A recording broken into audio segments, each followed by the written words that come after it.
पाकिस्तान ये जो प्रोपेगेंडा करता है कि एक मुस्लिम कंट्री है, हमने उनके सामने ये बात भी रखा कि भारत में 14.5 करोड़ के करीब मुसलमान रहते हैं।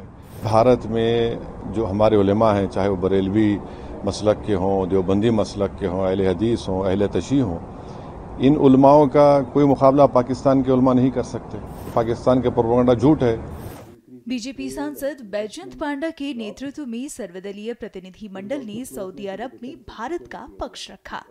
प्रतिनिधि मंडल ने सऊदी में भारतीय प्रवासियों से मुलाकात भी की और आतंकवाद के खिलाफ चल रही भारत की लड़ाई को लेकर जागरूक किया।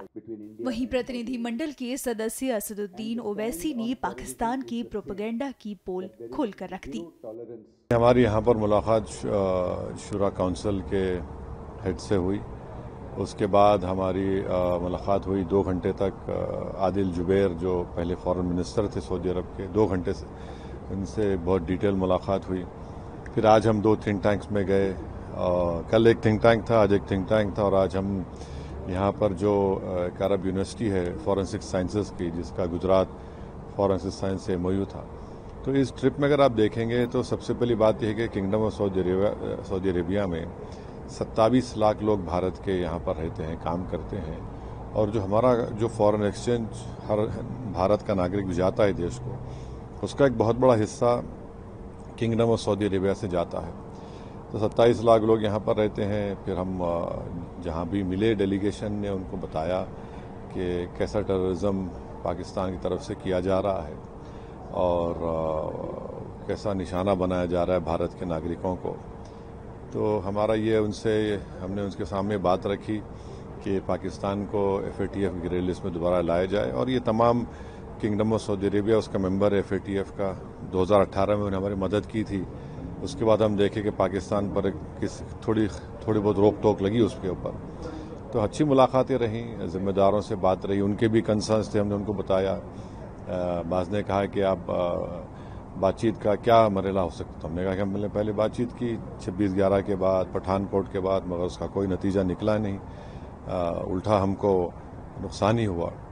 तो ऑल इन ऑल ये तमाम बातें हमने उनके सामने रखी हैं, और हमने इनको यही बताया कि जो पाकिस्तान ये जो प्रोपेगेंडा करता है कि एक मुस्लिम कंट्री है, हमने उनके सामने ये बात भी रखा कि भारत में 14.5 करोड़ के करीब मुसलमान रहते हैं, और ये उनका बोलना बिल्कुल सरासर गलत है। और फिर हम यहाँ पर उनको ये बताए हैं कि देखिए, पिछले साल जो है सऊदी अरब ने पाकिस्तान को एड दिया 2 बिलियन का। फिर 2024 में सऊदीया ने उनको लोन एक्सटेंड किया 3 बिलियन का। हमने कहा कि पाकिस्तान में तो कोई हो नहीं रहा ना, कोई उनकी इकॉनमी स्टेबल नहीं हो रही, उल्टा पैसा हमारे अपने गरीबों के लिए इस्तेमाल नहीं हो रहा। हमने उनको बताया कि पाकिस्तान अपने डिफेंस का बजट उनका 2.6% है GDP का, और भारत का 1.9% है।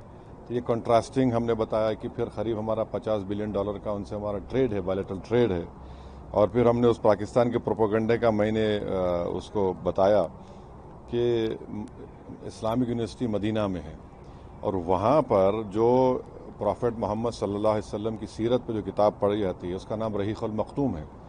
तो उसको तमाम लोगों के कंपटीशन में फर्स्ट प्राइज़ मिला था मुस्लिम वर्ल्ड लीग की तरफ से, और वो किताब लिखने वाला मौलाना सफ़ीउर रहमान मुबारकपुरी रहमतुल्लाह अलैह थे।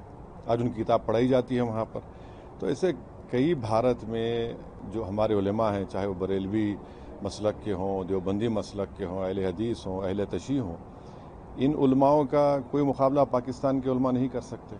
और इन्होंने भारत में तौहीद का पैगाम भी दिया, दे रहे हैं, देते रहेंगे। इश्क़ नबवी सल्लल्लाहु अलैहि वसल्लम की तालीमात से हमको बता रहे हैं, आश्कार कर रहे हैं, और साथ ही साथ हुब्बुल वतनी भी इन मदद से सिखाया जाता है। तो ये फ़र्क हमने बताया कि भारत में किस तरह से काम किया जा रहा है, मुसलमानों के उलमा जो काम कर रहे हैं, और पाकिस्तान के प्रोपेगेंडा झूठ है।